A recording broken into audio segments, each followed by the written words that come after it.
बात है, एक गांव में सफेद साड़ी वाली चुड़ैल का आतंक था। चुड़ैल रात भर गांव में घूमती और गांव का जो भी आदमी उसे दिखाई देता उसे वो घायल कर देती। अरे कोई तो बचाओ, मर गया रे। एक रात हरिया अपने खेत से अपने घर लौट रहा था कि तभी अचानक उसके सामने चुड़ैल आ जाती है। अरे बाप रे, ये चुड़ैल कहाँ से आ गई? आज तो मैं गया काम से।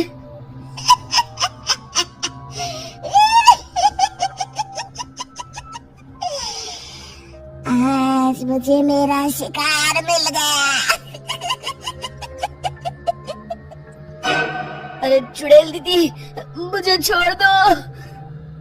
जैसे ही चुड़ैल हरिया की तरफ बढ़ती है, हरिया वहाँ से भाग जाता है और अपने घर के दरवाजे पे पहुँचता है। अरे भगवान, जल्दी से दरवाजा खोलो, मेरे पीछे चुड़ैल पड़ी है। हरिया की पत्नी जल्दी से दरवाजा खोल देती है। अरे आप इतना हाफ क्यों रहे हैं? अरे मेरे पीछे चुड़ैल पड़ी है, आज तो मैं बाल बाल बच गया। जल्दी से सभी दरवाजे और सभी खिड़कियों को बंद करके बत्ती बुझा दो। तभी चुड़ैल हरिया के घर के पास पहुँच जाती है।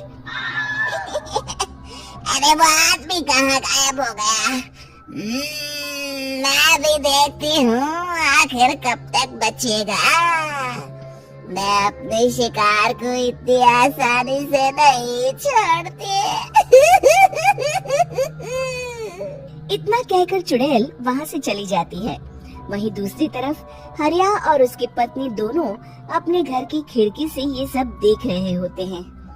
अरे बाप रे, ये तो बड़ी डरावनी चुड़ैल थी। अगले दिन ये बात आग की तरह पूरे गांव में फैल जाती है और धीरे धीरे लोग चुड़ैल के डर के मारे शाम होते ही अपने घरों से बाहर निकलना बंद कर देते हैं। कुछ दिनों के बाद भाई, मैंने तो इस चुड़ैल के डर के मारे रात को अपने खेतों को पानी देना बंद कर दिया है। कहीं मेरी फसल सूख गई तो मैं तो कहीं का नहीं रहूंगा। साहूकार का कर्जा कैसे चुकाऊंगा? अरे भाई, पूरे गांव वालों का यही हाल है। पता नहीं ये चुड़ैल हमारे गांव में कहां से आ गई।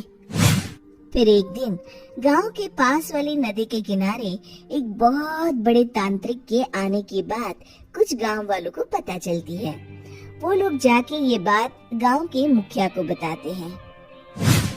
मुखिया जी, नदी के किनारे एक बहुत ही पहुंचे हुए तांत्रिक बाबा आए हैं, हमें उनसे मदद मांगनी चाहिए। मैंने सुना है वो बड़े बड़े भूतों और चुड़ैलों को अपने वश में कर लेते हैं।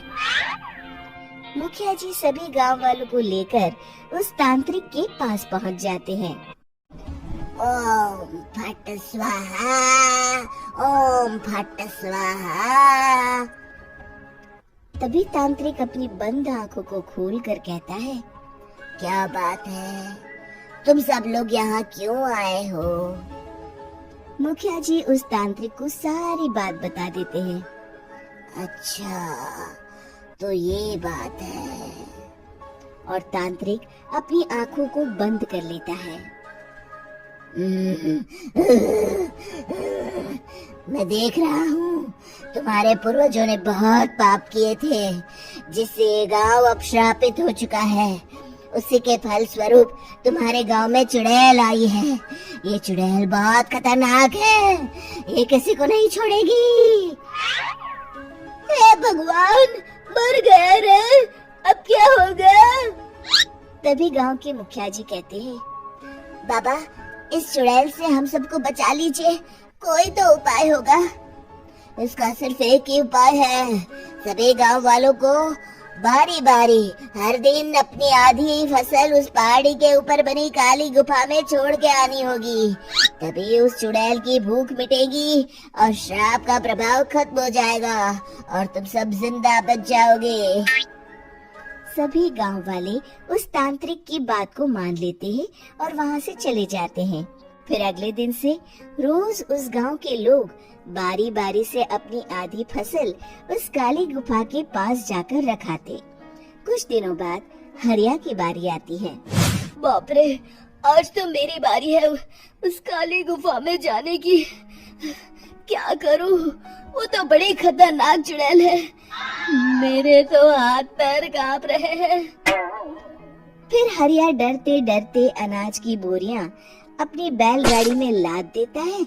तभी हरिया की पत्नी उससे कहती है, देखो जी, संभल के जाना और किसी भी हालत में शाम होने से पहले वापस आ जाना।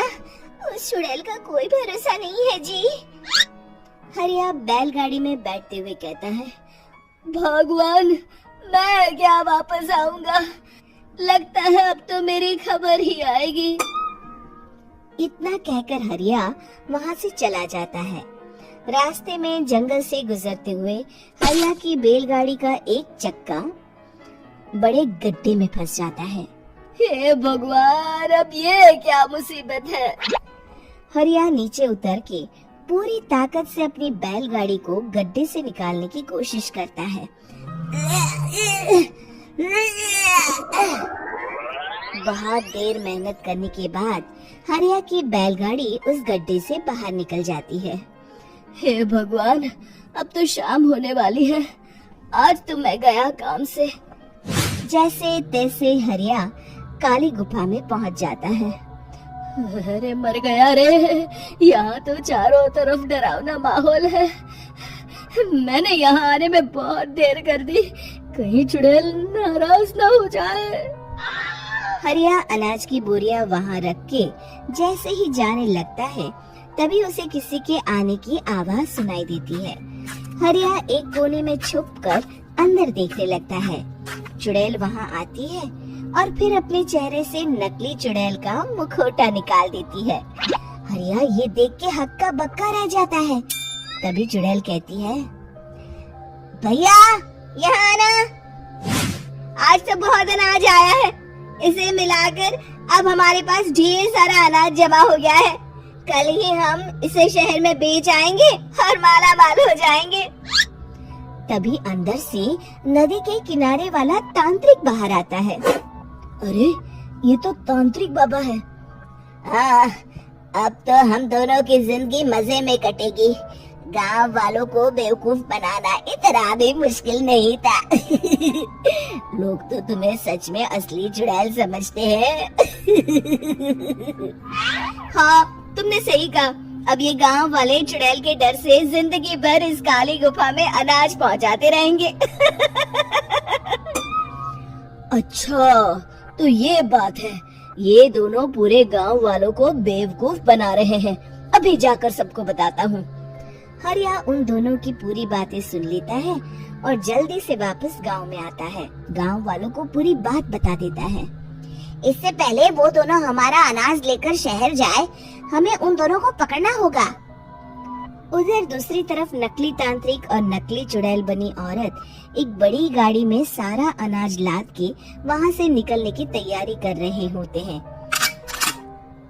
जल्दी करो, इससे पहले हमें कोई देख ले। हमें यहाँ से निकलना होगा। और तभी वो दोनों देखते हैं कि सामने से सभी गांव वाले अपने अपने हाथों में मशाल लेके आ रहे हैं।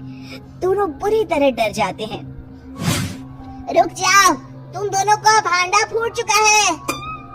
अरे मर गए रे, ये गांव वाले कहाँ से आ गए? तुमने क्या सोचा इतनी आसानी से यहाँ से निकल जाओगे? ये अनाज हमने अपने खून पसीने से दिन रात खेतों में मेहनत करके उगाया है। दोनों मुखिया जी के पैरों में गिर जाते हैं। हमें माफ कर दीजिए, हम दोनों एक नंबर के कामचोर हैं। बिना मेहनत किए पैसे कमाना चाहते थे। हाँ हाँ, अब हम आगे से मेहनत मजदूरी करके पैसे कमाएंगे। हमें कुछ मत करना, हमें छोड़ दीजिए। इतना कह के दोनों गांव छोड़ के भाग जाते हैं और सभी गांव वाले फिर से खुशी खुशी रहने लगते हैं। शिक्षा। तभी तो कहते हैं कि किसी भी समस्या का समाधान केवल सूझबूझ से ही करना चाहिए और कभी हिम्मत नहीं हारनी चाहिए। दोस्तों, हमें उम्मीद है कि आपको हमारी ये कहानी पसंद आई होगी। कृपया हमारे चैनल को सब्सक्राइब करें और सभी अपडेट्स के लिए बेल आइकन जरूर दबाएं। और हाँ, वीडियो लाइक और शेयर करना मत भूलिएगा। Bye bye.